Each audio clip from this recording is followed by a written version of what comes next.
Hello students, welcome to Dhalsar classes. हम लोग previous lecture में सिलेबस जो रिसर्च से जुड़े हुए उसको डिस्कस किए थे।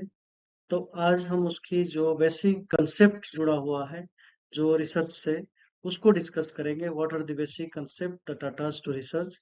किसी भी शोध कार्य करने से पहले हमारे पास कुछ बेसिक नॉलेज होना चाहिए रिसर्च से जुड़े हुए, उसको भी समझने की प्रयास आज करेंगे। जैसे कि हम लोग एक शब्द सुनते हैं ओंटोलॉजी, एपिस्टेमोलॉजी, ये सारे शब्द की मीनिंग जानना जरूरी है। तो ontology basically the source of knowledge, हमारी जो ज्ञान है वो ज्ञान कहाँ से किसी चीज के बारे में पता चला, कैसा है। तो जो एक्सटर्नल विजिबिलिटी है उसकी एग्जिस्टेंस के कारण को, स्ट्रक्चर को बताता है। So basically ontology is about that you understand the existence, the existence related to the structure, existence related to the kind। इसका मतलब जो चीजों को हम देख रहे हैं उससे जुड़े हुए बातों को समझ के अपनी बात रखने की प्रयास करते हैं। सो इसका मतलब इसकी हिडन मीनिंग नहीं, इसकी एग्जिस्टेंस के साथ जुड़ा हुआ, that whether God is there और नॉट। तो गॉड की एग्जिस्टेंस को लेके जब हम बात करते हैं, या किसी अलमाइटी या इनविजिबल पावर जिसके बारे में बात करते हैं, या दृश्य शक्ति के बारे में, या पुनर्जन्म की बात बात करते हैं, तो हम लोग की जब ऑन्टोलॉजी की बात करते हैं, that the questions related to the nature of the existence, and the existence is simply with relate to the kinds and structure.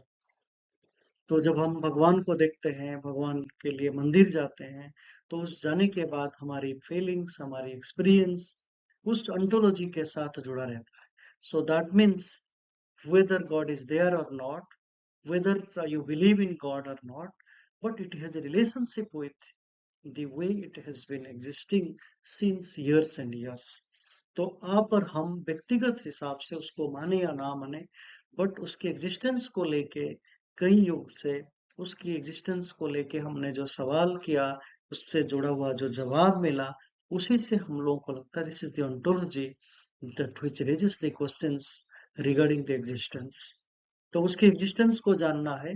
तो जब हम रिसर्च की बात करते हैं, उसी तरह तब भी कोई भी रिसर्च में किसी भी ऑब्जेक्ट को या किसी भी सब्जेक्ट को हम देखते हैं, समझते हैं, तो उससे जुड़ा हुआ उसकी जो meaning related to the visibility of the structure, जो दिखाई दे रहा है, उसकी मीनिंग को जानने की जरूरत है। सपोज हम लोग किसी विलेज को जाते हैं, विलेज में किसी फैमिली मेंबर्स से मिलते हैं, तो हमें जो दिखाई दे रहा है, साथ मिलके खाना, सुबह गांव के लोग खेती करना, तो ये जो एग्जिस्टेंस के साथ उस विलेज के एग्जिस्टेंस से जुड़े हुए सवाल और जवाब, क्यों जाते हैं, इसके पीछे क्या कारण है, इन लोगों की ऐसे रहने की क्या कारण हो सकता है, ये सारे जो सवाल जवाब हम करते हैं, this is about the ontology, because we are questioning, because we are interpreting the idea of existence of that structure।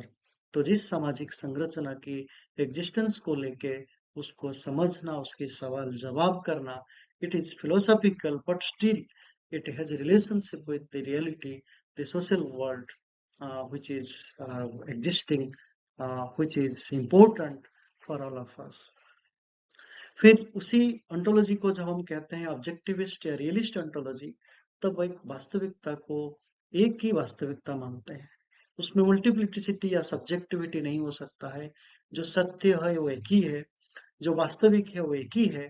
तो हमारी एक्सपीरियंस से नहीं जुड़ा हुआ है। हमारी एक्सपीरियंस अनेक हो सकता है, बट यहाँ पे जब रियलिस्ट ontology या ऑब्जेक्टिविस्ट ontology की बात करते हैं, तो एक ही ट्रूथ की बात करते हैं, एक ही रियलिटी की बात करते हैं, वन सिंगल रियलिटी की बात करते हैं।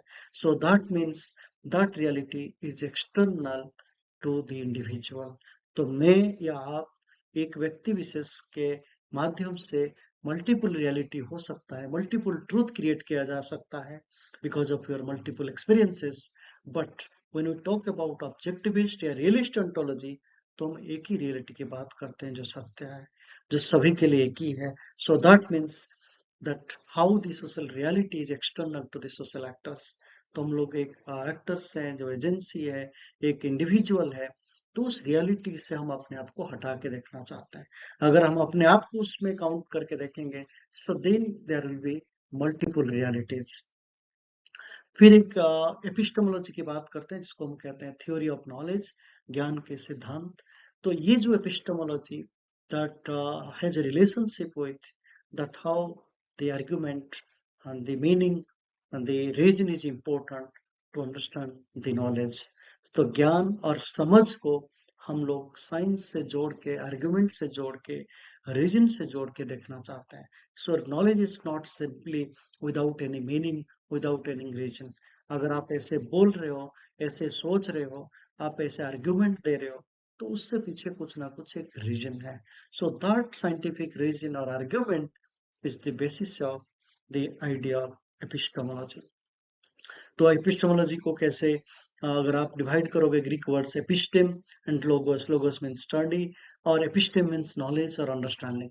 तो ज्ञान को पढ़ना, ज्ञान को समझना है और उससे जुड़े हुए आर्गुमेंट और रीजन को जानना ही एपिस्टेमोलॉजी है. So theory of knowledge that how there are certain reasons behind. जैसे कार्ल मार्क्स के विचारधारा ऐसा क्यों हुआ, कि इमानुएल कांट ऐसा क्यों सोचे, कि ऑगस्ट कॉम्टे के ये ज्ञान के पीछे क्या आधार है. तो उनके पीछे उसकी साइंस है, फिजिक्स है, नेचर है, नेचुरल साइंस की नॉलेज है. तो इस आधार से हम उनके ज्ञान को समझते हैं और ज्ञान की मीनिंग को बताते हैं. Then when you talk about epistemology, then you understand also that how the relationship between subject and object, we found that there is a connections because of the reason and argument. अगर दोनों की एक subject और object के बीच में जो relationship को समझने की प्रक्रिया, सो epistemology clarifies that how when you prepare any research that there is a epistemological conditions of your research. आपकी शोध कार्य में कोई ना कोई एक रीजन है, उससे जुड़ा हुआ है, जिस रीजन को आप जानना चाहते हो, क्यों ऐसा है, कैसा है, उसके पीछे क्या क्या कारण हो सकता है. So there are various possibility of epistemology that can exist in your field. So that is one important aspect of your research design. जब हम कहते हैं objectivist epistemology, so that means reality exists outside or independently. Why? जैसे कि मैंने आपको ontology की एक सिंगल रियलिटी की बात कहा, तो यहाँ पे भी एक एपिस्टेमोलॉजी जो थ्योरी ऑफ नॉलेज की बात करते हैं, वो भी एक्सटर्नल टू द इंडिविजुअल और आउटसाइड द इंडिविजुअल्स रियलिटी. तो यहाँ पे objectivist is an important aspect that how you provide the reliability and external validity. क्योंकि रिसर्च में अगर ऑब्जेक्टिविटी ना हो तो हमारी रिसर्च की जो ऑब्जेक्टिव है वो फुलफिल नहीं होता है. So there are multiple conditions you find that how the reality is existing, but when you separate from the external things or you understand the independent existence of that knowledge, so that gives the reliability and validity of your research. When you talk about constructionist epistemology, so that means you reject the idea of single truth or objectivity of that existence. तो यहाँ पे epistemology कहता है that every actor has a possibility to construct a new knowledge, new idea, new reason, new argument. तो यहाँ पे एक जो संरचनात्मक या रचनात्मक सिद्धांत जो ज्ञान मीमांसा है, so that gives a reason that how the truth is not about one, it exists, it has a relationship with the actor and they create different knowledge, different logic and different reason. Then another important concept जिसको आप hermeneutics कहते हो, सब लोग आपने ये term को जानते हो, हर्मस, जिसको आप ग्रीक शब्दों से आया है. It has a relationship with the Zeus that gives a understanding that Hermes is nothing but it has a relationship with the philosophy of comprehension and interpretations.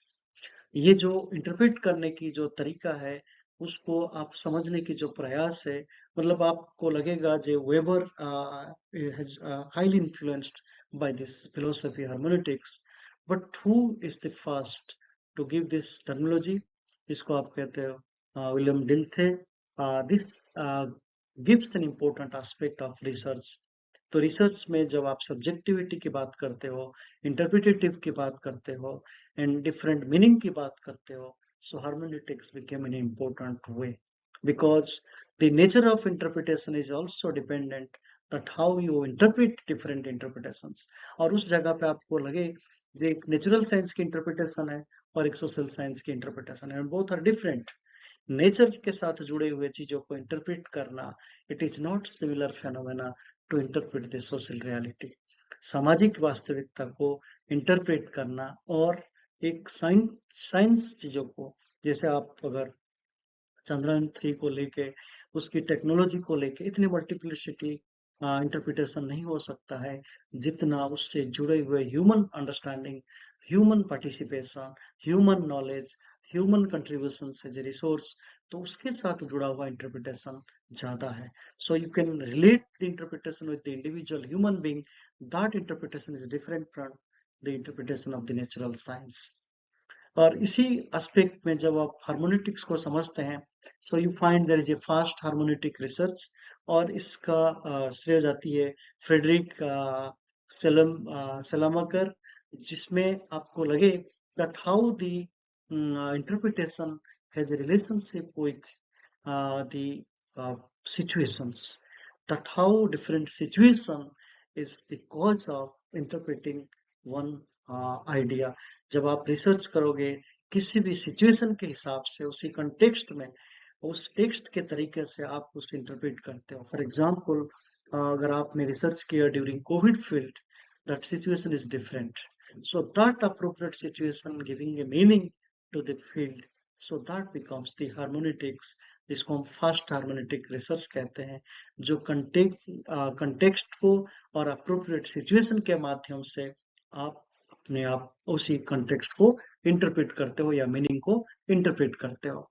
फिर जब सेकेंड हार्मोनेटिक कहते हैं, that also contributions of Dilthey and how it is became important because this process has a relationship with the empathetic understanding.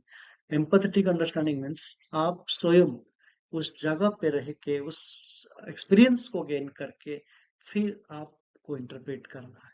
तो इसका मतलब अमीर गरीब के बारे में इंटरप्रेट करा ऐसा नहीं हो सकता है. एक गरीब और गरीबी की तरह, या गरीब था और अब अमीर हो गया, और वो जब इंटरप्रेट करता है गरीबी के प्रॉब्लम्स, स्ट्रगल्स और क्राइसिस, तो that becomes the second hermeneutic because you interpret, because you are empathetic to the that situations, already you have certain experiences, so you are creating that reality out of the experience of others because you are empathetic.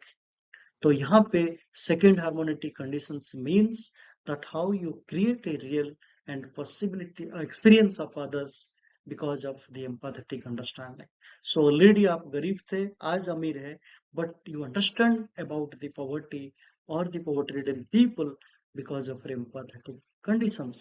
So that creates a real and a real experience of others, even you are not part of that reality. That is second harmonic. Then the third हार्मोनेटिक research इसको हम कहते हैं, इसमें आपकी एक reconstruction of the basic harmonics, जो आपकी interpretation है, जो अंडरस्टैंडिंग है, उसको आप रिकंस्ट्रक्ट करते हो. तो जिस तरह हम लोग Karlo Topal and Jurgen Habermas, ये दोनों लोगों की बात करते हैं, they are part of this third हार्मोनेटिक research. Why? Because they understand that there are a lot of interpretation has a relationship with the false consciousness. तो ये जो false consciousness को लेके आपकी traditions और आपकी culture, so that are deliberately losing the real understanding of the human experience. तो आपके पास जो false consciousness exist कर रहा है, वो आपकी जो experience, जो human experience है, उस understanding को कमजोर करता है. So that gives an dimension that how your interpretation is a victim of the false consciousness. तो हमारी और आपके बीच में जो false consciousness जुड़ा हुआ है, वो हमारी experience को समझने के लिए एक बाधक रूप में सामने खड़ा रहता है. So that becomes the third harmonic research. जब हम फील्ड पे जाते हैं तो डिफरेंट अंडरस्टैंडिंग को हम समझने के लिए where it is first harmonic, second harmonic, and third harmonic that become the important dimensions to understand the research. Thank you. Thank you, students. Thank you for watching Dhalsar classes.